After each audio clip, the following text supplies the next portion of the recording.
Ladies and gentlemen, pick up any foreign policy journal today or even a mainstream newspaper and you cannot help but be worried.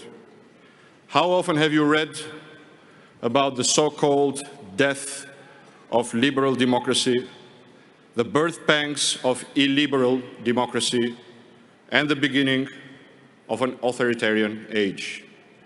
The EU is being written off by many as an irrelevant and dated institution.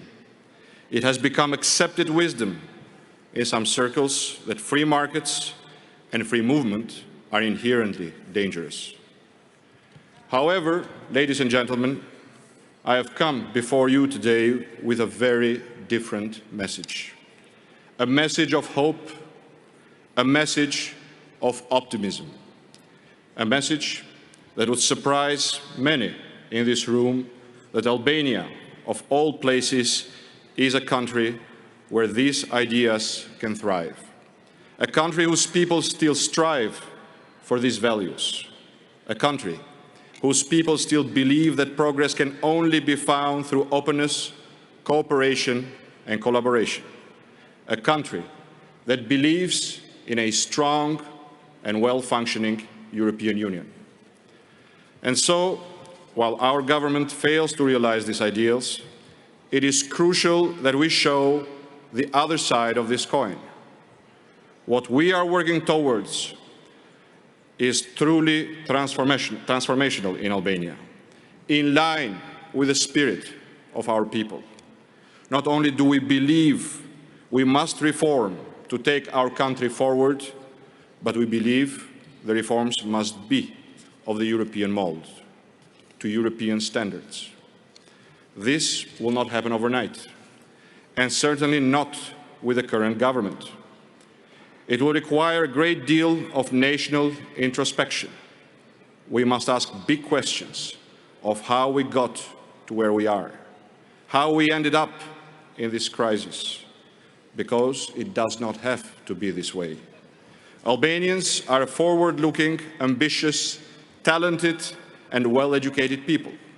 And our commitment is to match this ambition by creating a climate in which small businesses and hard-working families can thrive, to give the people the tools to succeed.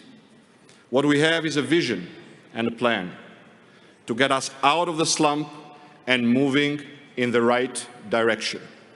A vision for the next generation of a prosperous Albania working with Europe and our neighbors, a collaborative Albania, a positive contributor to the greater community of nations.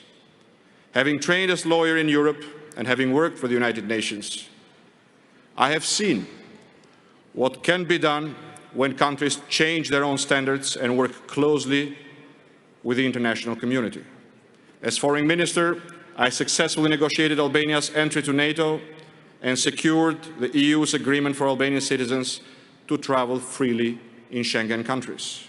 I know from my experience that working together and delivering on reforms is the best guarantee to success.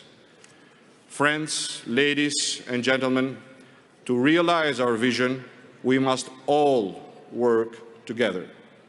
Albania today is at crossroads. We simply cannot afford 4 more years like the last 4. Albania deserves a better future. Albania deserves a European future. And with your help, that is exactly what we will deliver. Thank you.